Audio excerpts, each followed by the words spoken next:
percaya. Biasa kan ada orang sakit, kerasukan. Kalau kerasukan begitu gangguan, masuk ini bilang ini orang meninggal, ini mau makan, ini makan. Nggak usah, ambil air 1 gelas, bacakan 5 ayat terakhir Quran surat Taubah. Surat ke-9, 5 ayat terakhir. Di air 1 gelas, tiupkan, kemudian kasih minum, sebagian diteteskan ke matanya kiri kanan. Kalau air itu masuk, pasti jinnya keluar. Itu aja kuncinya, nggak usah panggil dukun. Kalau dukun itu potong ayam lagi. Kalau bilang biasa kalau tidur Kak Ustaz ganggu Kak di malam-malam. Pakai basmalah, bismillahirrahmanirrahim, bismillahirrahmanirrahim, bismillahirrahmanirrahim setiap ujung kuku. Makanya 21 kali, 1 di pusar. Kalau masih tidak bisa mempan itu, biasa kan ada begitu. Dia sudah baca enggak mempan. Ada itu yang paling cepat Pak. Gampang masukkan jari telunjuk. Saya kasih tahu.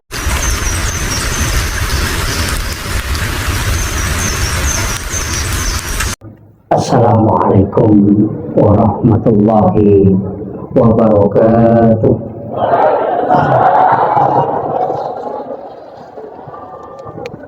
Alhamdulillah, alhamdulillahirabbil alamin. Nashhadu rabbana annaka antallahu la ilaha illa anta. Ba'asta Muhammadar Rasulullah basyiran wa nasiran. Qauluhul fasal wa hukumul adab wa sunnatihir rusyd wa huwa bil mu'minina ra'ufur rahim. Allahumma salli ala sayyidina Muhammadin tibbil qulubi wa dawaiha wa afiyatil abdani wa shifaiha wa nuril absari wa diyaiha wa ala alihi wa sahbihi wa sallim. Qala Allah Ta'ala fi kitabihil karim wa huwa asdaqul qa'ilin. A'udzu billahi minasyaitonir rajim. Bismillahirrahmanirrahim. Tabarakalladzi biyadihil mulku wa huwa ala kulli syai'in qadir. Alladzi khalaqal mauta wal hayata liyabluwakum ayyukum ahsanu amala wa huwal azizul ghafur. Wa qala Nabi sallallahu alaihi wasallam fil hadis likulli syai'in hasabi wa hasabi ummati baina si'tina wa sabari. Sadaqallahul azim wa sadaqa rasulil karim wa nahnu ala dzalika minas syahidin wa syakirin wa la haula wa la quwwata illa billahi wa huwal aliyyil azim. Hadirin wal hadirat ikhwana fillah, sidang jamaah ta'ziyah yang insyaallah dirahmati dan dimuliakan oleh Allah Subhanahu wa taala. Wabil khusus yang kami muliakan dan kami ta'zimi akhir al-fadil, sahabat kami Bapak Dr. Haji Muhammad insyaallah selaku Ketua Tanfiziyah dan juga Bapak Rektor Tonasa yang hadir bersama kita, Bapak dari Kementerian Agama dan seluruh anggota DPRD yang sempat hadir, seluruh tamu undangan, para alim ulama, para tokoh masyarakat, ibu-ibu, dan lebih khusus keluarga besar almarhum. Semoga Allah Subhanahu wa taala senantiasa memberikan kelapangan dalam kalbunya dan menghembuskan hawa dari dalam surga. Salah satu doa yang dianjurkan oleh Rasulullah untuk kita panjatkan yang menyebabkan kita bisa mendapatkan 2 asbab keselamatan. Rasulullah itu pernah berjanji, siapa yang membaca doa ini, kata Nabi, maka Allah akan menghembuskan hawa dari dalam surga masuk ke dalam kalbunya, sehingga itu selalu merasa tenang. Yang kedua, siapa yang membaca doa ini, kata Nabi, 3 kali atau 7 kali, maka Rasulullah akan menggandeng tangan orang itu untuk masuk ke dalam surganya. Makanya jamaah ta'ziyah sekalian, doa ini dimasukkan para ulama kita di zikir pagi dan petang, dan sangat masyhur di kalangan para ulama kita, dan saya sering mengajak jamaah untuk mengamalkan doa ini. Doanya pendek, orang biasa mengistilahkan syahadat pertama, raditu billahi rabba wa bil islami dina wa bi muhammadin nabiyya wa rasulah. Di riwayat yang lain mengatakan raditu billahi robba wa bil islami dina wa bi muhammadin nabiyya wa tiba wa rasul. Jadi kita pakai yang mana, 3 kali atau 7 kali. Itu sangat dianjurkan untuk dibaca karena itu akan mendatangkan syafaat. Sekaligus kata Nabi, Allah akan menghembuskan hawa dari dalam surga, langsung masuk ke dalam kalbu orang yang membaca doa ini. Sebenarnya doa ini biasa dipakai ketika ada anak mau dihitan, itu disuruh baca. Makanya saya wasiatkan, ini penting untuk keluarga, terkhusus kepada istri almarhum dan anak-anak beliau. Kemudian yang kedua, di dalam sholat, ketika sholat sunat ataupun sholat fardu, kita bisa membaca surah Al-Kautsar. Karena ketika Rasulullah tertimpa musibah, anak beliau meninggal yang bernama Ibrahim, itu sampai Nabi meneteskan air mata. Maka turunlah surah ini untuk mengobati kegundahan Rasulullah. Maka siapa yang membaca surah Al-Kautsar ini, maka Allah akan menenangkan kalbunya. Makanya ketika kita tertimpa atau musibah atau ada kesusahan, maka hendaknya mengamalkan juga ketika kita sholat sunnah. Bisa dibaca sampai berulang 7 kali setiap 1 rakaat. Itu surah Al-Kautsar. Kemudian saya ingin sampaikan bahwa dalam perjalanan manusia, sebenarnya kematian itu hanya tutup usia. Jadi saya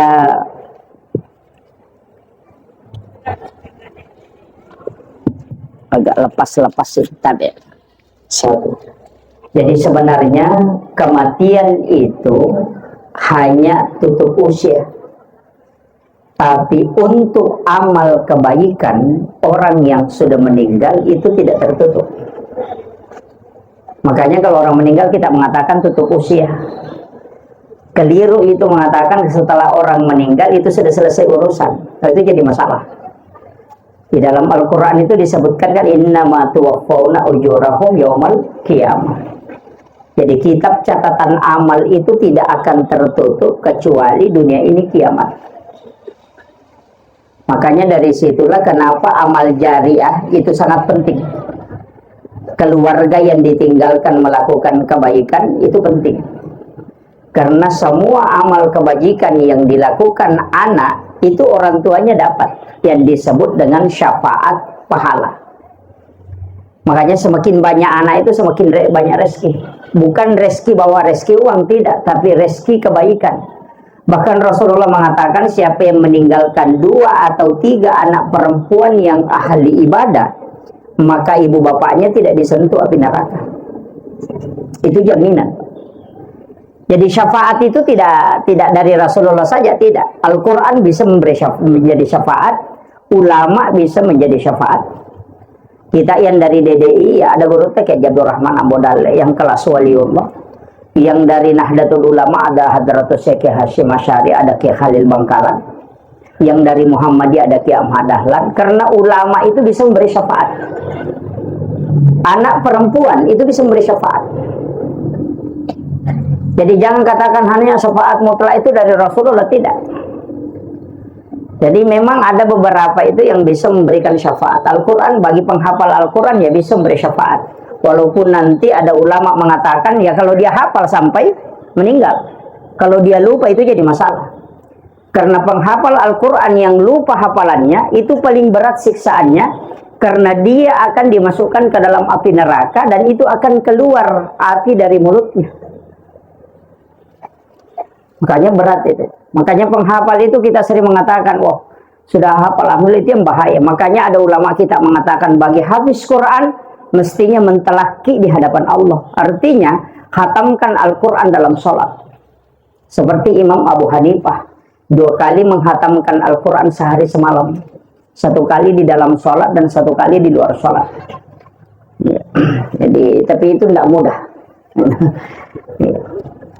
Kemudian saya tadi mengatakan perjalanan orang itu ketika di alam kubur, itu kan misalnya begini, alam ruh, alam rahim, alam dunia, alam kubur, kemudian nanti kebangkitan, kemudian kiamat, kemudian kebangkitan, kemudian itu mahsyar, di padang mahsyar, kemudian itu mizanullah, pencatatan amal, kemudian diserahkan, setelah itu titian, setelah itu baru menunggu syafaat, setelah itu baru antara surga dan neraka.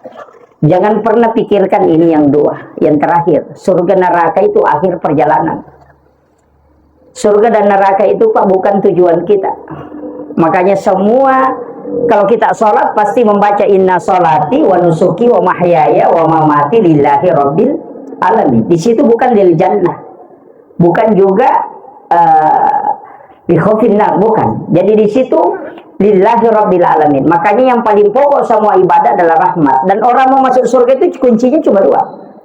Kalau bukan jalur syafaat, pasti jalur rahmat. Itu aja. Makanya semua ulama kita mengajarkan kalau mau sholat, jangan pernah pikirkan pahala. Karena pahala itu, surga neraka itu jangan pikirkan itu. Karena itu makhluk. Mestinya rahmat. Makanya dia baca ilahi anta maksudi wa ridhaka anta matlubi. Ada yang menambah wa atini mahabbataka wa ma'rifatak. Ya tidak masalah. Itu kan untuk menghadapkan kalbu, tapi itu bukan bacaan salat. Itu dibaca sebelum, kan hanya untuk meyakinkan diri bahwa ibadah ini hanya rahmatmu. Kan begitu. Karena kalau pahala tidak pernah cukup. Tidak pernah. Makanya selalu yang kita cari kalau bukan jalur rahmat itu jalur syafaat. Makanya semua ibadah tidak ada nabi itu yang bisa memberi syafaat kecuali Rasulullah. Dan itu ilmiah sekali Pak. Saya dulu itu mengatakan tidak, semua nabi itu bisa memberikan keselamatan. Kenapa? Karena dia kan diberikan khususnya. Tapi setelah dikaji, memang Rasulullah itu satu-satunya nabi yang diberikan otoritas oleh Allah, otoritas ibadah. Kalau yang lain tidak ada. Kalau Nabi Musa memadakan perintah, itu pasti perintah Allah. Kalau Nabi Musa, itu pasti perintah Allah. Nabi Ibrahim, pasti perintah Allah. Tapi untuk Rasulullah, ada yang lari ke Nabi. Maka semua ibadah itu punya turunan. Sholat wajib, ada sholat sunnah. Puasa wajib, ada puasa sunnah. Haji wajib, ada umrah sunnah. Zakat wajib, ada sedekah sunnah. Syahadat wajib, kemudian ada sholawat sunnah. Itu pasti ada turunannya. Yang turunan ini lari ke Nabi. Dan itu otoritasnya Rasulullah. Padahal itu perintah dari Allah kan. Tapi kenapa Nabi yang menjadi diberikan otoritas ibadah, bahwa itu Rasulullah disebut sunnah, karena itu jalur syafaat. Makanya saya bilang, kalau kita sholat isya, kalau sholat isyanya lolos, itu bisa dapat rahmat. Tapi kalau tidak bisa dari sholat isya, maka ambil sholat sunnahnya. Sholat sunnah isya itu nanti jalurnya ke syafaat. Kenapa sholat sunnah penting Pak? Karena sholat fardu tidak mungkin sempurna. Ya begitu. Jadi kalau kita tidak bisa dapat rahmat Allah, maka kita akan kejar syafaat Rasulullah. Jadi ibadah sunnah, ibadah fardu itu kan selalu berbarengan. Cuma kadang orang tidak sholat sunnah. Kalau tidak sholat sunnah, ya zikirnya. Baca subhanallah 33 itu sunnah juga itu. Ya kan? Tidak masalah. Makanya saya mengatakan, setiap ibadah yang kita lakukan itu sebenarnya otoritasnya hanya ada di dua. Kalau bukan rahmat Allah, puasa Ramadan itu nanti larinya ke rahmat. Makanya Allah langsung yang balas. Kalau puasa Senin Kamis atau puasa Daud itu larinya ke Rasulullah. Itu jalur syafaat. Jadi kalau kita tidak lolos di jalur rahmat, nah makanya periksa ibadah sunnahnya. Karena nanti Nabi yang mengakui. Itu aja kuncinya Pak. Jadi jangan anggap sepele yang sunnah ini. Karena semua itu ada imbal, istilahnya ada larinya. Bilang kalau ini sunnah lari ke sini, umrah lari ke syafaat. Kalau haji itu lari ke rahmat Allah. Kuncinya di situ. Makanya semua ibadah sunnah itu lari ke situ, Pak. Jadi jangan anggap sepele kalau ibadah-ibadah sunnah. Saya ingin tekankan begini, ketika orang meninggal, itu kan di alam ruh itu 1000 tahun. Dalam satu riwayat itu, dalam risalah saya baca bahwa 1000 tahun ruh itu baru dipertemukan dengan jasad. Di alam rahim itu kan 9 bulan 10 hari.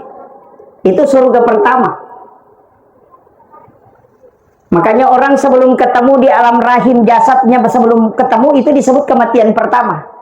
Nanti ketika ketemu, itu kan 9 bulan 10 hari. Kemudian lahir di dunia ini berapa lama? Likulli syai'in hasabi wa hasabi ummati baina si'tina wa sab'in. Rasulullah minta untuk umatnya itu jangan umurnya panjang.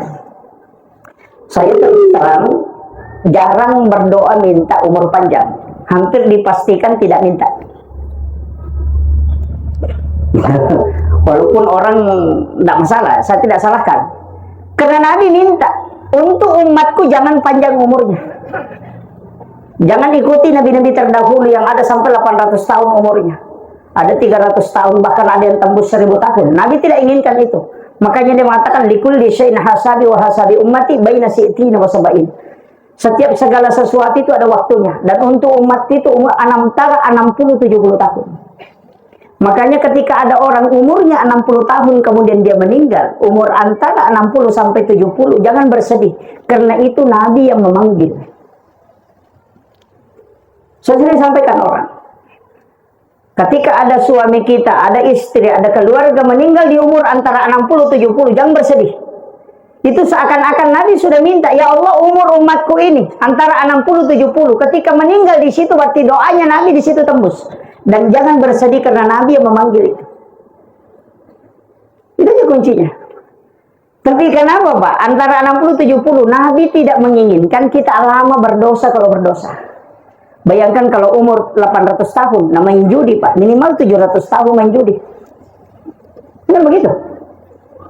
Sama nih kalau camat. Kalau ada camat menjabat 10 tahun, lama diperiksa itu. Jadi kalau ada camat cuma 5 bulan dan berhenti, nggak lama diperiksa itu. Begitu. Iya. Itu aja kuncinya. Makanya hidup ini kan hisapnya lama. Apalagi kalau semua jabatan ditanyakan, dan pasti itu Pak. Makanya ulama dulu paling takut mengambil jabatan. SK itu cuma satu, jangan coba ditambah. Karena itu hisapnya satu jabatan, itu sampai ratusan tahun. Nah sekarang kan banyak, penasehat di sini, penasehat di sana, ketua di sini, oh banyak sekali. Iya, itu jadi masalah. Ya cocok kalau ladang pahala cocok, tapi kalau masalah itu masalah juga. Ya makanya pertanggungjawabannya berat. Dan itu tidak ada yang mau terima. Gunung diserahkan untuk menerima amanah tidak mau, hanya manusia yang bisa.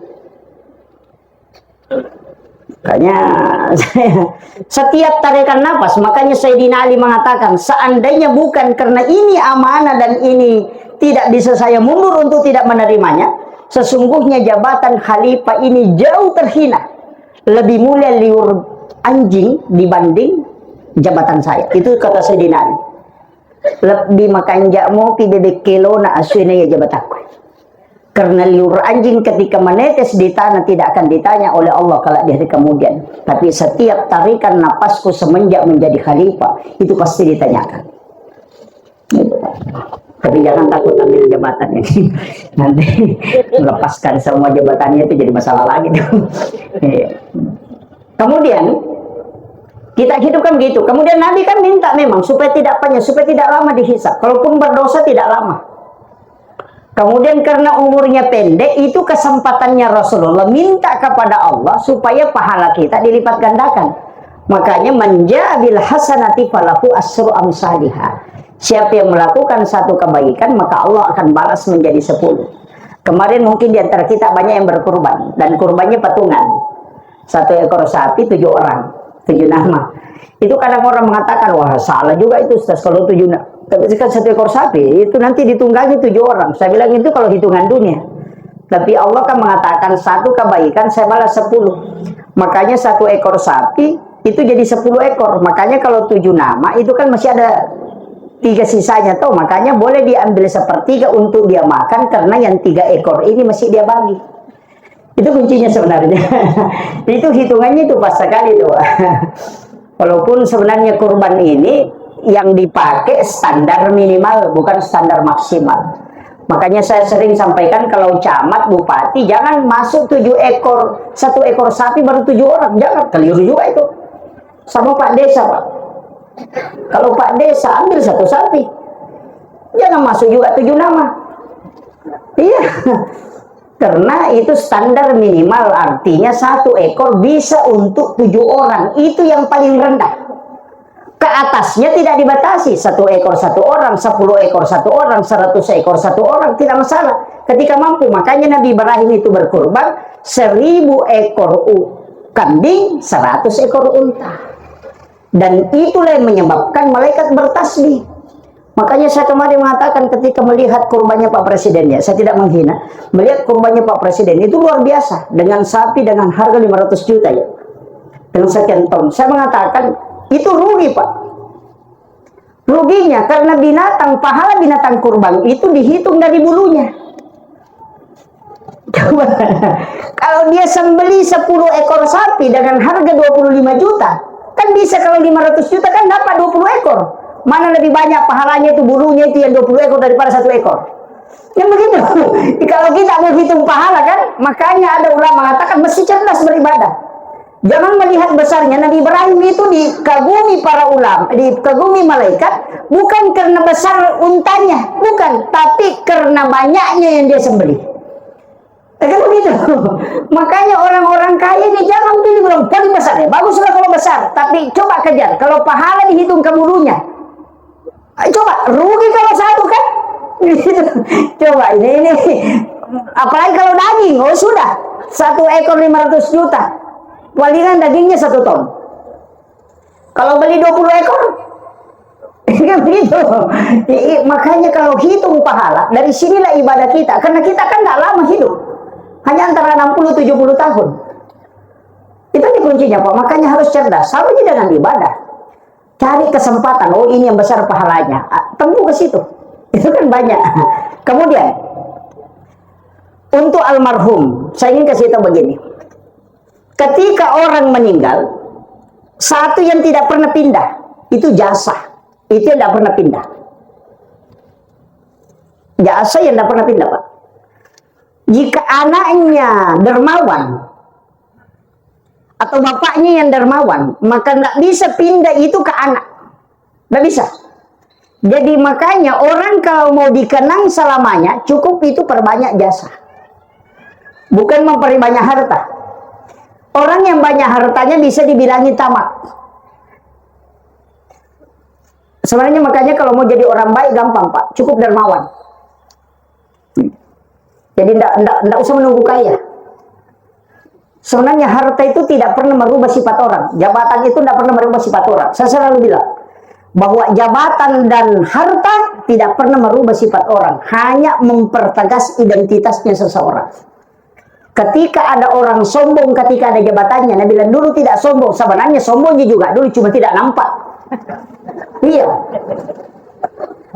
Nabi bilang itu kikir, kaya tidak kikir, tidak, dari dulu itu kikir, cuma baru nampak ketika banyak hartanya. Artinya harta dengan jabatan tidak merubah sifat seseorang, hanya mempertegas identitasnya, bahwa orang itu sebenarnya sifatnya begitu memang. Iya, makom itu loh. Napa nih mbak? Nah itu kan begitu. Iya, orang tamak dulunya tidak tamak, tapi ketika memegang jabatan tamak, sebenarnya itu orang tamak itu dulu cuma tidak nampak, tidak ada kesempatannya. Artinya jabatan dengan harta hanya mempertegas identitas, tidak merubah sifat. Begitu memang dia. Makanya sama jika kalau ada kegiatan begini, nah orang bagi-bagi kue kotak, nah ambil 2 kotak. Kalau jadi pemimpin itu korupsi juga itu. Iya. Nggak usah protes pemerintah, korupsi ini, nah kau mulai. Begitu aja Pak. Dari kecil situ, jangan ketawa bukan, namanya begitu. Iya. Dari situ aja Pak. Makanya saya sering mengatakan sebenarnya kehidupan begitu.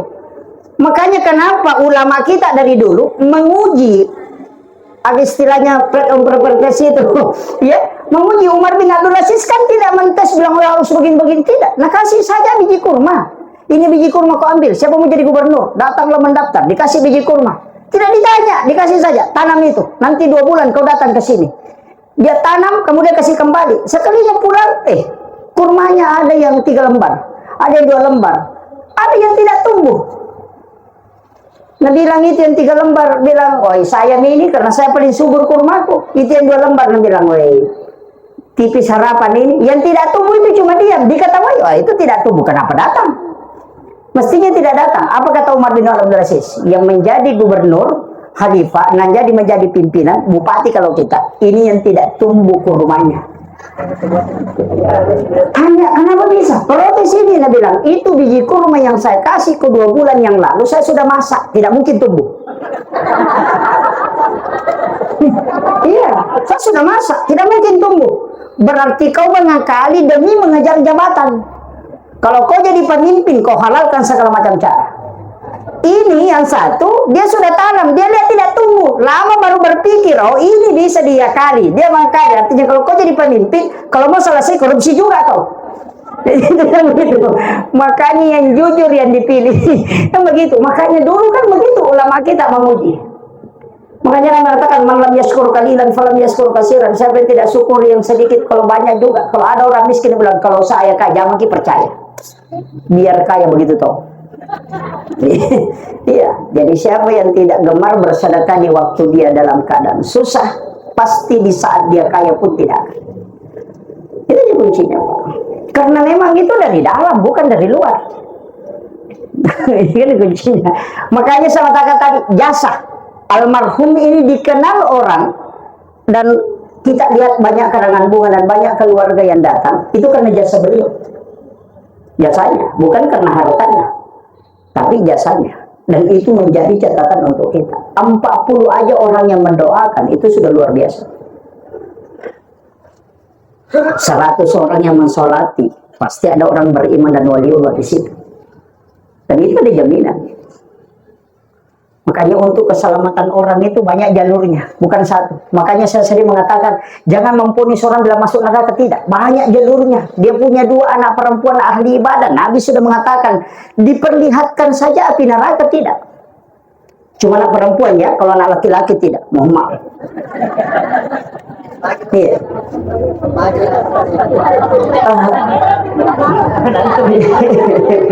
Tidak terhitung kalau menantu, harus anak. Jadi siapa yang meninggalkan 2 atau 3 anak perempuan, kata Nabi, ahli ibadah, maka ibu bapaknya tidak tersentuh api neraka. Karena mendidik anak perempuan itu 2 kali lipat lebih berat dibanding mendidik anak laki-laki. Makanya itu jaminan. Jadi kalau bapaknya biasa-biasa ibadahnya, tapi anaknya, anak perempuannya luar biasa, itu diberikan keselamatan. Dan orang bisa masuk surga, Pak, bukan karena dia, tapi keluarga yang ditinggalkan. Itu jelas hadisnya. Bisa diputar sedikit speakernya supaya tidak story. Yang ini aja, kasih putar sedikit ke sini. Satu. Ya. Jadi saya kasih tahu begini. Kuncinya, kalau orang mau selamat, itu bisa dari keluarga yang ditinggalkan, dia bisa selamat. Kan itu hadis. Siapa yang salah satu keluarganya dipanggil oleh Allah, artinya meninggal.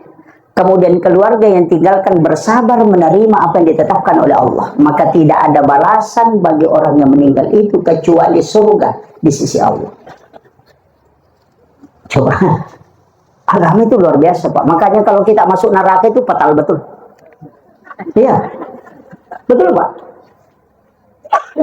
Makanya kita harus yakin betul bahwa syafaat Nabi itu menunggu. Kita mau takutnya di mana, Pak? Yang pertama kalau menjelang kematian. Karena ada kalimat, man akhiru kalami la ilaha illallah. Di riwayat telah mengatakan, man akhiru kalami Allah padahal jannah. Saya dapat 2 hadis itu. Saya punya kitab di rumah itu, ensiklopedia hadis Nabi. Kurang lebih 600.000 hadis Nabi di dalamnya.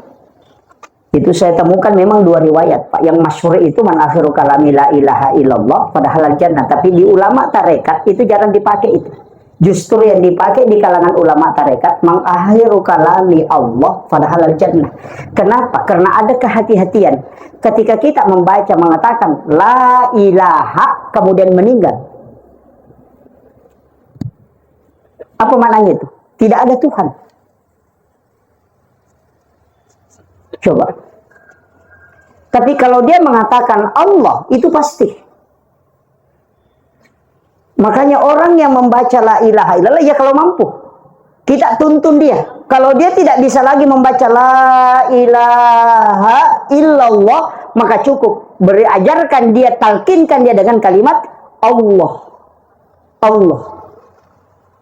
Jelaskan dalilnya. Wala zikrullahu akbar. Itu aja kuncinya, Pak. Kalau dia baca la ilaha kemudian mati.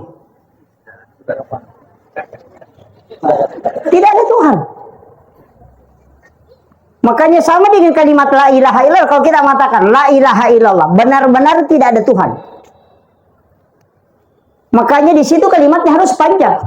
La ilaha. Di situ kan ini. Makanya di tarekat itu kan dipakai. Ditarik la ilaha illallah. Itu 7 latifah itu. Dari pusat ditarik ke ubun-ubun, kemudian dimasukkan ke sebelah kanan, baru ditarik ke sebelah kiri. Makanya biasa dia bergerak la ilaha illallah. Itu karena latifah. Ada juga yang cuma goyang-goyang. Kalau itu saya tidak tahu. Saya tidak komentari yang begitu. Kemudian perjalanan kan begitu, Pak. Cuma kita sebenarnya ini juga harus tahu betul cara mengurusi orang yang mau meninggal. Ini yang penting sekali. Karena ini persoalan, kadang-kala kita melihat orang sakarat, tidak tahu apa mau dilakukan. Kuncinya itu kan begini, kalau sudah tanda kematian itu sudah ada, periksa betul. Yang pertama itu rambut, pasti tidak bunyi. Tidak bunyi itu, Pak. Makanya di Imam Ghazali mengatakan ketika ruhnya rambut itu sudah tidak ada, itu satu tanda. Makanya itu dikasih bunyi begini. Kalau sudah dipegang itu kemudian dikucak tidak bunyi, itu sudah tanda bahwa ruhnya rambut itu sudah tercabut. Dia periksa sekarang.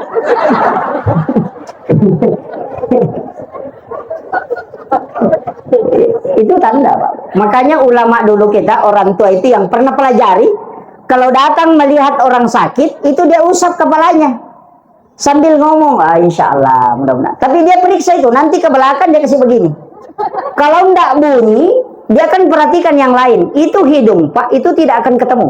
Itu pasti bengkok ini bagian tengah. Orang dulu kan mengatakan, ya kupetu leteni siratal mustaqim. Itu sebenarnya ini hidungnya. Hidung orang yang mau meninggal itu, Pak, tidak ketemu ini. Pasti bengkok. Itu garisnya tidak lurus. Kemudian ini, itu dia bilang bulu arafah.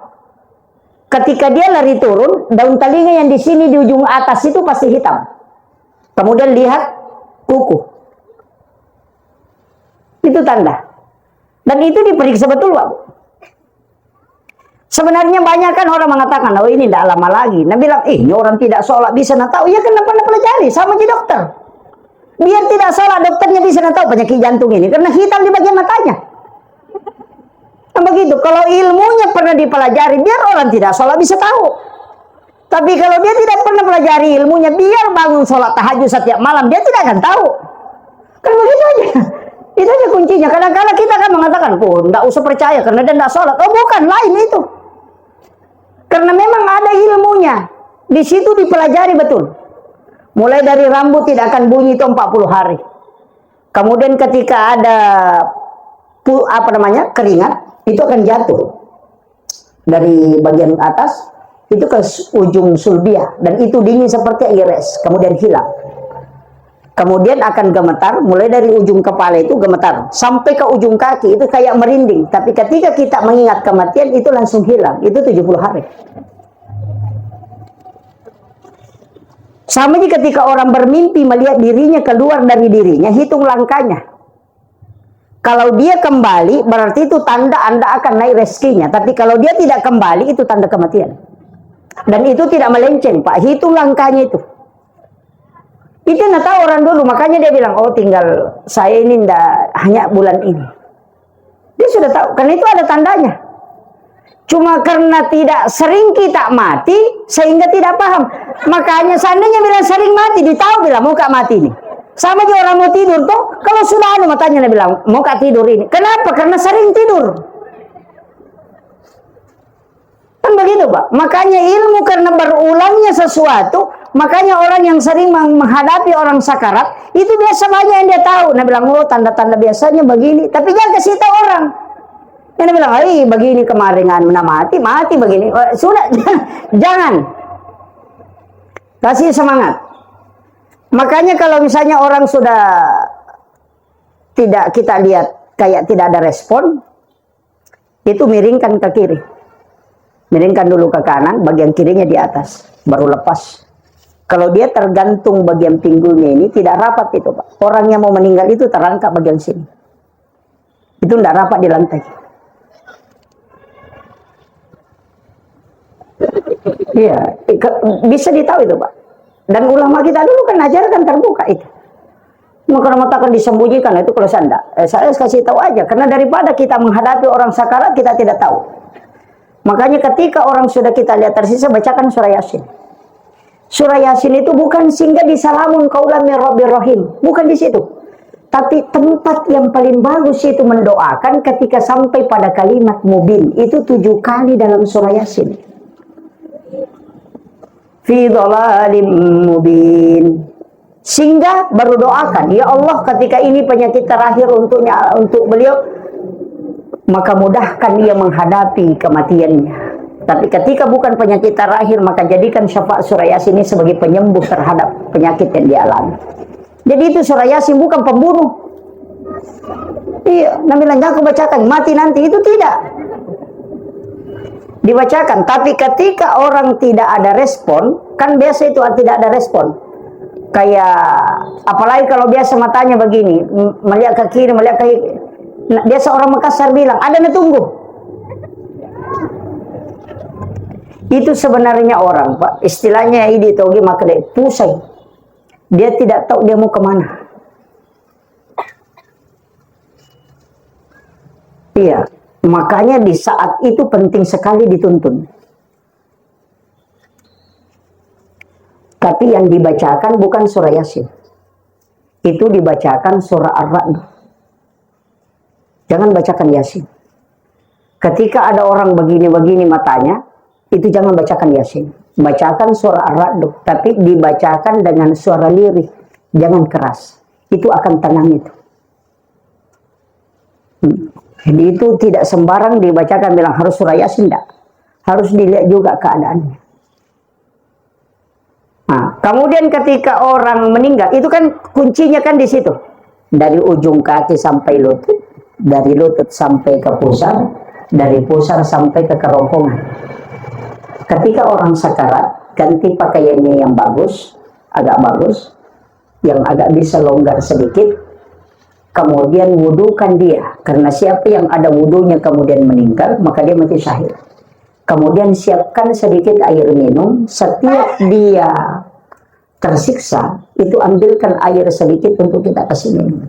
Karena itu kehausan betul. Sampai orang yang sakarat itu biasa hanya 5 menit itu sudah pecah bibirnya. Saking tersiksanya. Makanya Nabi ketika sakarat itu minta disiram air timba. Ini makanya dikasih minum. Nah, kalau sudah meninggal, itu disedekapkan. Tangan kanan di atas laki-laki, perempuan sama. Kalau tangannya tidak mau bersedekap, jangan diikat, Pak. Sering kita ambil kain baru diikat, jangan. Itu diasangkan di telinga kanan. Kalau dipegang saja, tekan sedikit, jadi ditarik, kemudian ditahan, baru asangkan. Selesai diasangkan, lepas nih itu, tidak jatuh nih itu. Itu tanda orang yang tidak bisa bersedekap. Itu berarti orang itu ketika hidup tidak meninggalkan pekerjaan dunia ketika azan dikumandangkan. Itu tidak mau bersedekap tangan itu. Itu siksaan di dunia sudah nampak itu, Pak. Nah, banyak orang sekarang begitu. Azan orang, pokoknya nak kerja mau pekerjaannya. Yang paling parah itu tukang masjid. Azan orang ada keliling-keliling bawa ember. Iya, padahal di masjid ini. Tapi ada yang paling parah, Pak. Orang yang ngangkut jenazah. Nangkuk masuk ke dalam masjid, baru keluar cerita. Sholat orang di dalam, nanti selesai sholat baru masuk lagi. Ini parah ini, Pak. Orang mati dia bawa, sudah sampai di masjid, keluar. Itu yang jadi masalah. Tapi tidak ada di sini, tidak ada. Ya.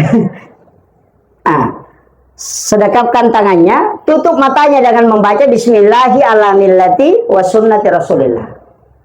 Itu juga dibaca ketika dimasukkan orang ke dalam lahat. Bismillahi ala millati wa sunnati Rasulillah. Jadi itu kalau tidak mau baca Allahumma ghafir baru sebut namanya. Itu baru tertutup. Ada itu orang yang tidak mau tertutup matanya kalau dibaca Bismillahi ala millati wa sunnati Rasulillah, masih terbuka sedikit. Makanya tutup kembali dengan baca Allahumma ghafir baru sebut namanya. Allahumma ghafir li Muhammad Yusuf. Nama aku sebut nanti takut kalau nama aku sebut. Iya.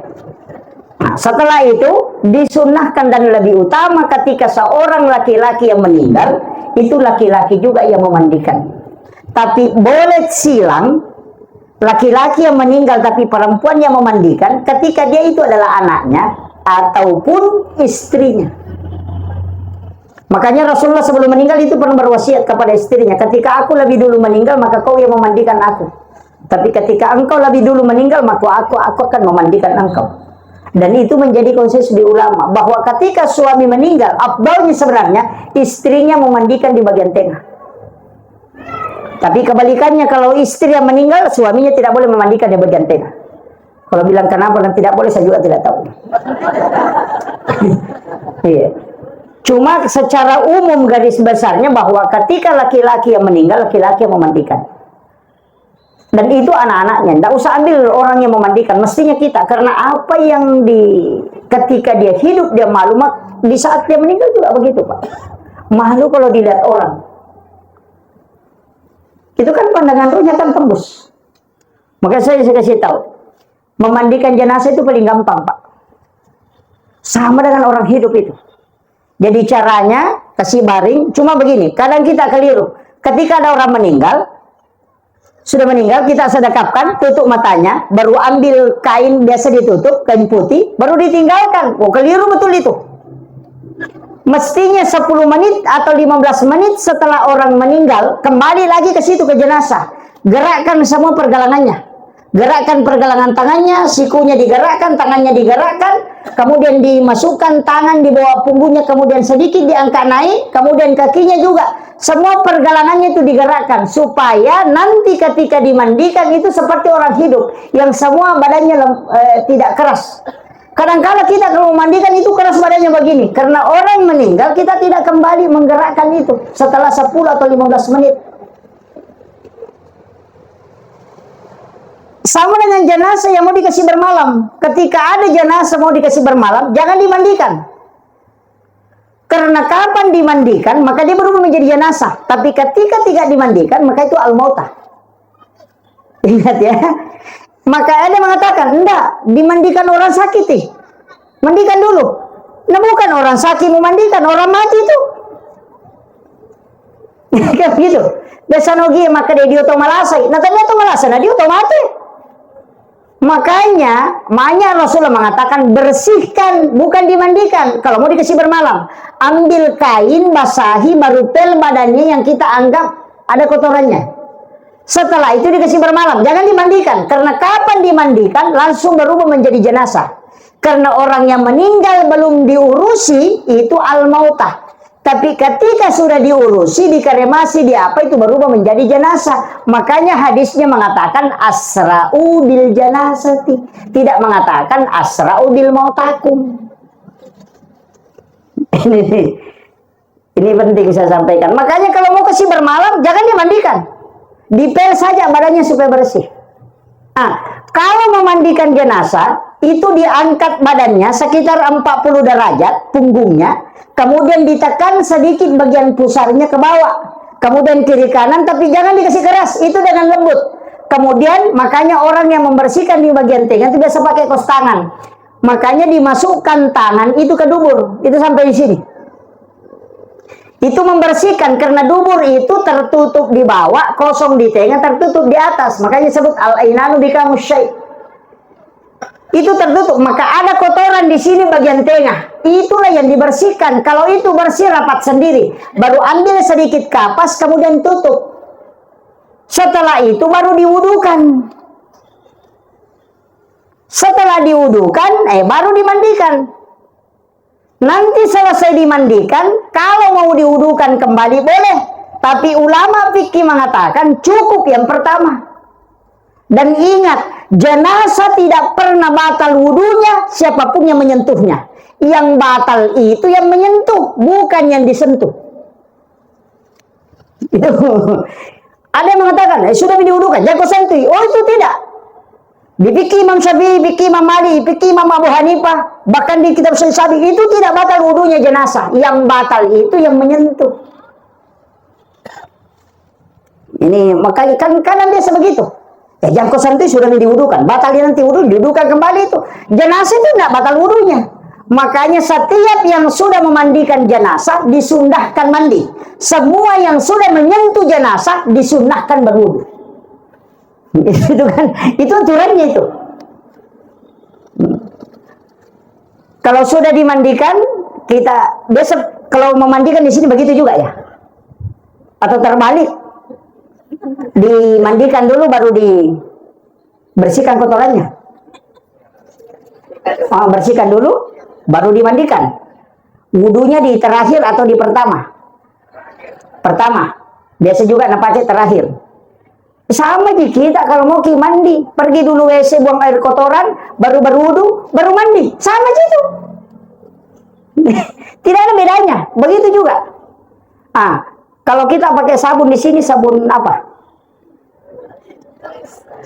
Sabun cair. Oh iya, cocok, itu bagus sebenarnya. Cuma kalau biasanya air itu kalau mau lembut itu pakai shower, bagus.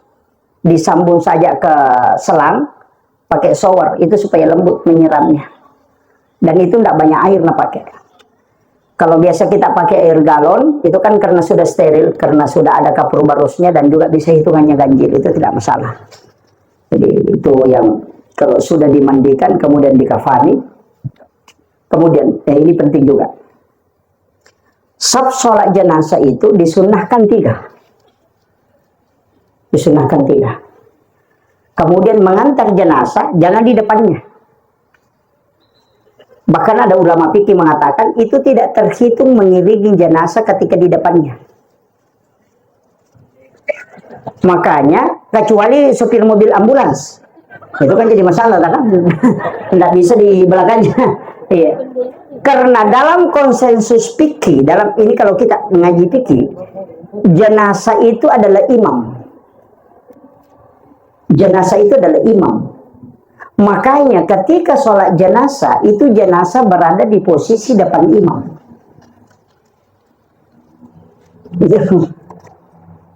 Makanya itu semua ikut itu. Sholati jenazahnya di depan. Walaupun di belakang kan tetap boleh. Makanya kadang mengatakan, wah kalau jenazah di belakang tidak bisa, harus di depan. Saya bilang kalau orang sholat gaib, di mana jenazahnya? Benar tidak tahu, itu makanya boleh. Cuma selama jenazah itu ada dan bisa dibawa ke depan, simpan di depan. Kemudian ketika mengantar jenazah, usahakan di belakangnya, jangan di depannya. Kemudian jangan duduk, ini penting. Jangan duduk ketika jenazah sampai di kuburan sebelum masuk ke lahat. Yang mengantar itu tetap berdiri, menunggu sampai dimasukkan ke dalam lahat, baru boleh duduk. So, itu sunnahnya. Gitu. Jadi nanti dia masuk ke dalam, kita kan tidak. Jenazahnya sudah langsung cari di mana tempat duduk di sini. Yang paling parah duduk di atas batu nisan. Pada Rasulullah mengatakan, seandainya engkau mengetahui siksaannya, kalau lebih memilih kau duduk di atas bara api, hancur badanmu dengan kulitmu, terbakar oleh bara api, daripada kalau lebih memilih duduk di situ daripada duduk di atas batu nisan.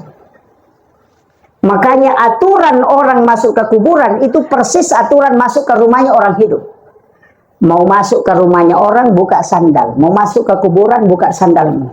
Ucapkan salam, assalamualaikum ya ahlal kubur. Mau masuk ke rumahnya orang, ucapkan salam, assalamualaikum warahmatullahi wabarakatuh.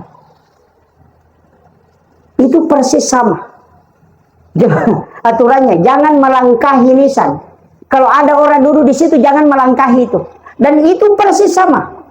Makanya ada beberapa itu kaidah Pak dipakai dalam agama dan Rasulullah sampaikan sama. An-naumu ahul maut. Apa maknanya? Tidur itu bersaudara dengan mati. Coba. Tidur itu bersaudara dengan mati. Kenapa?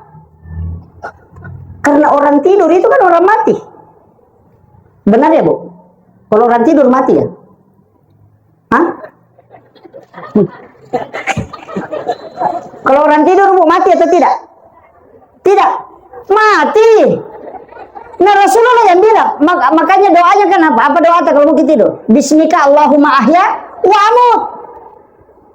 Kalau bangun apa? Alhamdulillahilladzi ba'da ma amatana wa ilaihin nusur. Kalau terima kasih banyak ya Allah engkau mengembalikan kehidupanku setelah engkau mematikan aku. Berarti mati. Jangan bilang, tidak. Mati, doanya saja, bismika Allahumma ahya wa amut. Ya begitu. Tapi kenapa mengatakan, tuh kok masih hidup Ustaz? Cocok nih, makanya mati itu ada 3, kematian idafi, kematian qadim, dengan kematian haya. Makanya tahap kematian itu 3, dari ujung kaki ke lutut, dari lutut ke pusar, dari pusar sampai ke kerongkongan. Makanya ketika orang tidur yang diangkat idafinya, makanya disebut diangkat ruhnya. Tapi kalau orang wafat itu digenggam, berarti tidak kembali. Jadi, tapi kenapa Nabi mengatakan an-nawmu ahul maut? Tidur itu bersaudara dengan mati. Karena persis sama. Coba saya kasih tahu. Orang banyak tidak percaya tentang sisaan kubur. Tidak usah pakai logika. Tidak usah carikan hadis. Itu saja dipakai an-nawmu ahul maut. Tidur itu bersaudara dengan mati. Kasih tahu, pernah kau bermimpi dipukul? Atau pernah kau bermimpi nak kejar anjing gila? Pas bau, padahal dia tidak lari. Tersiksa fisiknya, padahal ruhnya yang ikut tersiksa. Itu analogi orang yang disiksa di alam kubur. Itu aja kuncinya, Pak. Kemudian yang kedua, orang yang tidur itu kalau bermimpi, saya ingin tanya, orang bermimpi itu melihat atau tidak? Nah, lihat dirinya ke Jakarta, melihat atau tidak? Melihat, tapi matanya tertutup kan? Coba. Mata apa nak pakai orang bermimpi itu ketika dia melihat kalau dalam mimpinya? Bukan. Masa mata hati? Itulah yang disebut dengan pandangan idafi. Itu biasa dipakai, Pak. Ketika kita masuk di suatu tempat, biasa kita bilang, kayaknya saya pernah mimpi ke sini. Itu idafi. Biasa itu. Orang yang tinggi zikirnya itu bisa merasakan itu. Ketika masuk di itu tempat, kayaknya saya pernah masuk ke sini. Kayaknya saya pernah bermimpi kerja ini. Kayaknya pernah saya dibimbing melakukan ini. Itu sebenarnya idafi yang sudah bergerak, baru kita ikuti. Itulah yang dipakai ulama sebelum orang berangkat, dia bisa tahu. Makanya itu yang pakai perempuan kalau mau tahu suaminya selingkuh atau tidak. Pakai itu aja, Pak. Betul. Makanya dari situlah ada istilah nikah batin. Karena itu dikoneksikan sebelum lahir. Tapi itu hilang, Pak. Saya kasih tahu, Bapak bermimpi ke Jakarta. Tidur di atas kasur 10 menit, itu sudah bisa bolak-balik dari Jakarta. Padahal kalau naik mobil, naik pesawat, itu butuh sekian jam. Orang bisa menempuh perjalanan hanya sekian seperdetik, dia bisa pulang ke tempatnya, itu karena idafi. Itulah masuknya guru Kiai Abdul Rahman Abu Dalek, bahwa saya ngaji kitab ke Imam Syafi'i itu 6 tahun. Itu tidak dipahami orang, Pak, ketika dia melihat lahiriahnya. Soalnya kita bisa, sekarang bisa, Pak. Orang-orang ini bisa, Pak, bisa melakukan itu. Bagaimana caranya? Gampang, video call, Pak. Iya, video call. Kita bisa sampai di Mekah, sepersekian detik bisa sampai di Madinah. Ada gambar, ada suara, di layar baru tidak ada sambungan. Itu apa yang dipakai? Itu nur. Kita mengatakan black hole, padahal bukan. Ulama itu bongkar tidak pakai media, tapi dia pakai kalbu. Itu tembus, Pak. Secara ilmiah ada, dan hakikat cuma dia orang tidak bongkar. Itu setipis bawang batasnya. Kalau orang tembus itu luar biasa. Tapi saya tidak buka itu. Itu ulama kita dari dulu itu pelajari. Makanya guru ketika Kiai Haji Muhammad Sain Abdul Ghani mau datang ke Mangkoso, itu dia tahu. Dari mana dia tahu? Padahal dia tidak punya HP. Itu karena idafi. Makanya istri itu mestinya kirimkan Fatihah suaminya kalau mau tidur. Karena ruh itu terkoneksi terus. Dan itu ngomong sendiri. Cuma jangan bilang ila arwahi. Nah, belum mati. Iya, makanya orang bilang ila ruh. Kalau meninggal ila arwah. itu dipakai itu. Anak-anak kita di pondok pesantren kirimkan Fatihah kalau malam Jumat 41 kali. Itu tirakatnya. Insya Allah itu tidak nakal itu anak-anak kita. Ini sudah 1 jam lebih, Pak. Saya persingkat. Kemudian ada juga penting ini.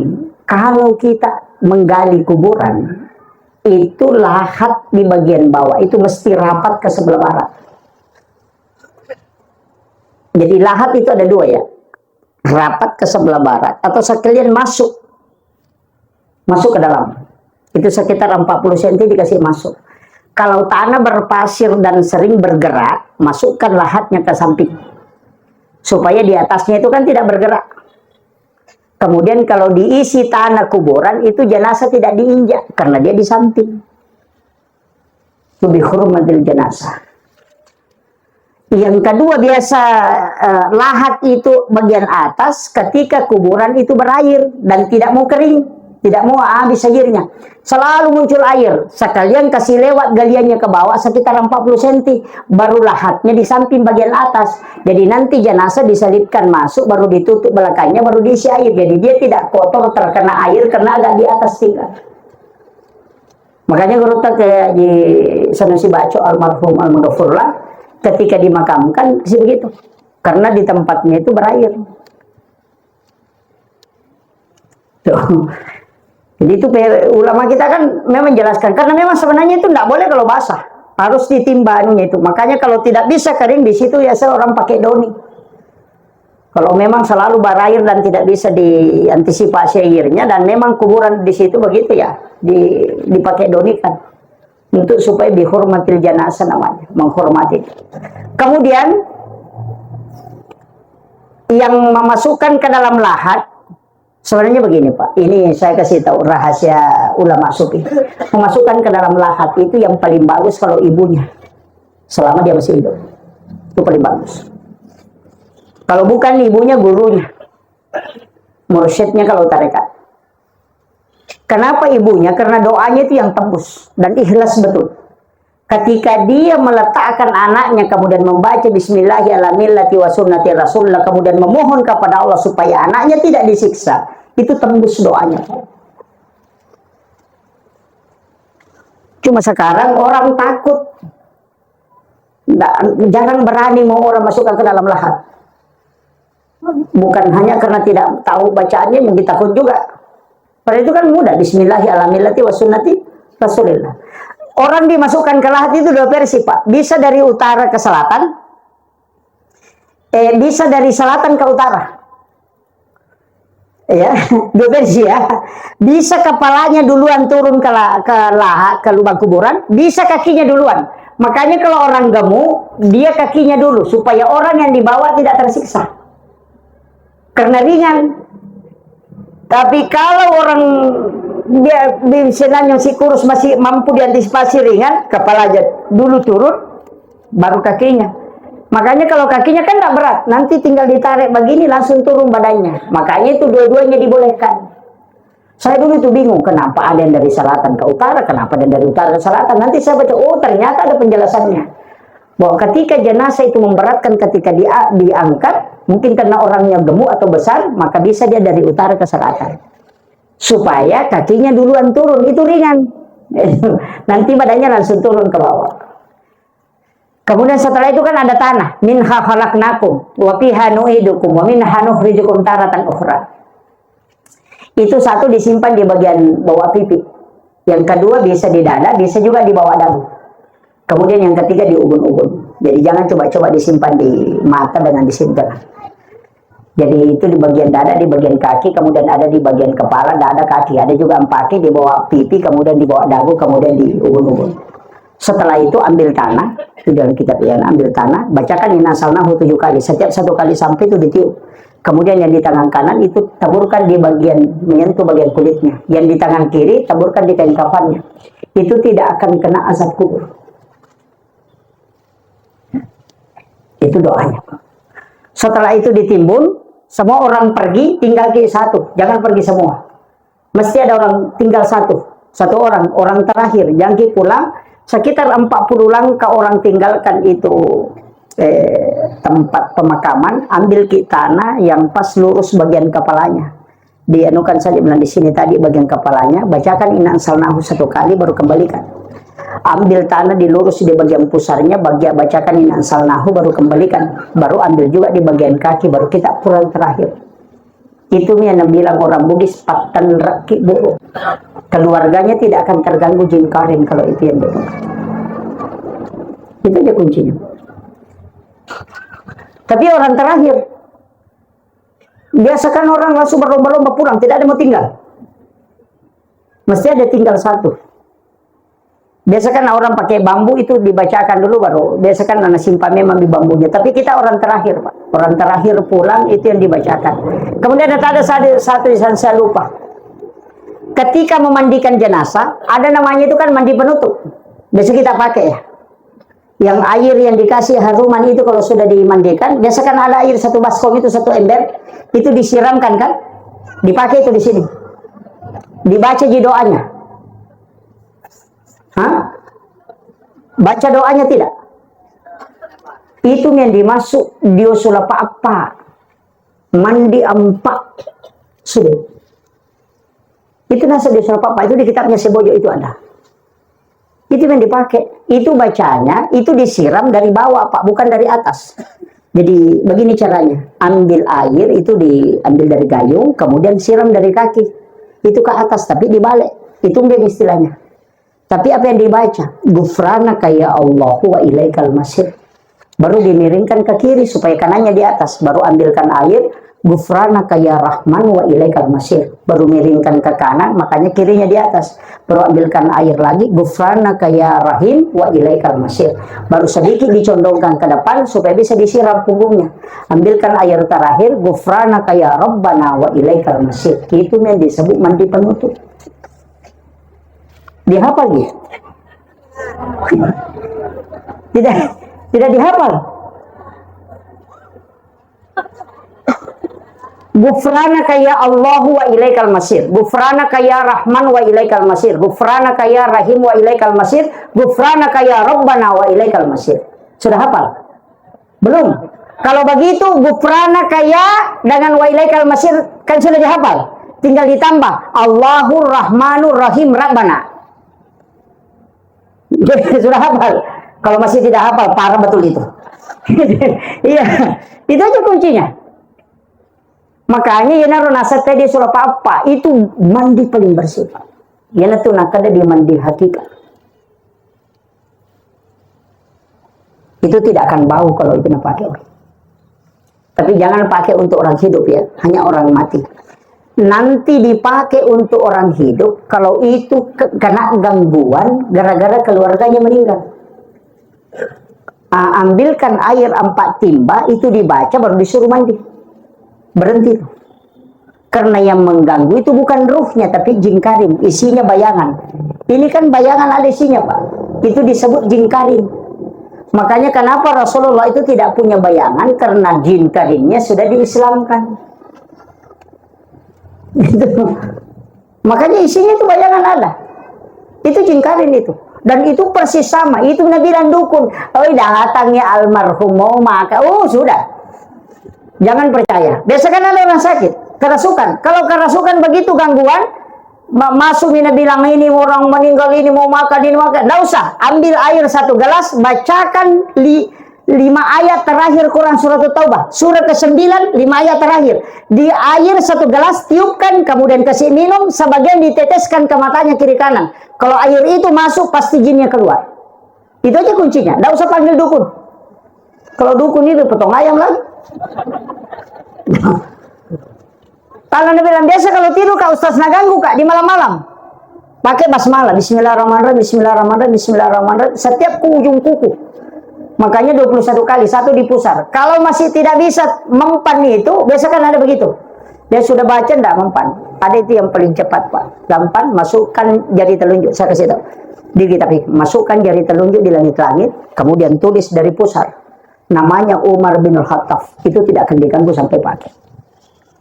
Itu mujarabnya namanya itu Pak Umar. Itu masukkan ke jari telunjuk, baru tulis itu. Tapi jangan tulis bahasa Indonesia. Tulis bahasa Arab, Umar bin Al-Khattab. Baru tidur, tidak ada ganggu kita. Itu kuncinya. Makanya ketika Umar sudah lewat di satu jalan, jin itu tidak mau lewat di situ. Saking ditakutinya. Ya. Saya kira ini yang penting saya sampaikan Pak. Ini sudah 1 jam, hampir 1 jam setengah. Jadi saya ingin hanya sampaikan kepada keluarga almarhum 3 hal jangan tinggalkan. Doakan setiap selesai sholat. Yang kedua, sedekahkan, selalu ikutkan. Kalau ada uang tak 5.000 atau 10.000, niatkan 5.000 untuk almarhum, 5.000 untuk saya, itu sudah sampai. Sedekah untuk almarhum, almarhumah itu tidak butuh nama, hanya butuh niat. Ikutkan saja. Kemudian yang ketiga, ziarahi kuburnya. Karena sesungguhnya orang yang meninggal itu tembus penglihatannya. Makanya disebut alam kubur itu dindingnya disebut barsa. Barsa itu kan tirai. Tirai itu kalau bahasa Bugis sampiran. Kain tipis penghalang, tapi dia bisa melihat ke dunia, bisa juga melihat ke alam akhirat. Makanya disebut barsa. Ziarahi kuburnya. Dan tempat waktu ziarah kubur paling bagus itu di malam Jumat. Makanya itu sunnahnya. Cuma karena kita tidak berani, Pak. Makanya Nabi itu di malam Jumat datang ke pekuburan. Nanti subuh pulang itu sholat subuhnya itu membaca 2 surah, Alif Lam Mim Tanzilu dengan Al-Insan. Jadi ingat, saya kasih tahu imam, ini untuk imam. Subuh Jumat itu bukan sunnah sujud tilawah. Sekali lagi, subuh Jumat itu bukan sunnah sujud tilawah, bukan. Jadi kita di subuh Jumat itu tidak sunnah sujud tilawah. Disunnahkan membaca 2 surah. Yang pertama Alif Lam Mim Tanzilu, yang kedua Al-Insan. Itu yang sunnah. Cuma kebetulan di Alif Lam Mim Tanzilu ada ayat As-Sajadah, makanya kita sujud tilawah. Ada imam itu na potong tiga.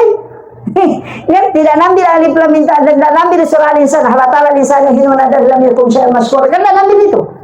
Hanya Alif Lam Mim Tanzilu saja. Sebenarnya sunnahnya membaca 2 surah, bukan sujud tilawah. Bahkan Ahmad bin Hanbal mengatakan kalau ada orang sholat subuh di subuh Jumat hanya mau sujud tilawah, maka tidak sah sholat subuhnya. Itu fatal itu, Pak. Imam itu harus tahu itu. Jadi bukan sunnahnya sujud tilawah, tapi sunnahnya membaca 2 surah. Yang sunnah itu membaca Alif Lam Mim Tanzilu dengan Al-Insan kalau di subuh Jumat. Itu yang sunnah. Jadi tapi sunnah ya, bukan wajib. Jangan sampai ada yang tidak hafal itu tidak sholat subuh, itu fatal itu. Itu makanya itu sunnah aja. Saya kira ini yang penting saya wasiatkan. Itu yang 3, Bu ya. Datangi, ziarahi kuburnya, kemudian sedekahkan, kemudian doakan setiap selesai sholat, doakan dia, insyaallah. Beliau kalau kita melihat jamaah dan juga ucapan-ucapan ini, insyaallah itu luar biasa. Doa kita semua itu membuat beliau mendapatkan keberkahan di alam kubur, insyaallah. Saya kira cukup sekian. Akhirul kalam, Allahumma fiqil aqwali tarif. Nasrul minallah wa batun gadu basyiril mu'minin. Assalamualaikum warahmatullahi wabarakatuh. Untuk doa saya serahkan ke Pak Imam, sahibul wilayah. Saya tidak berdoa. Itu Pak Imam.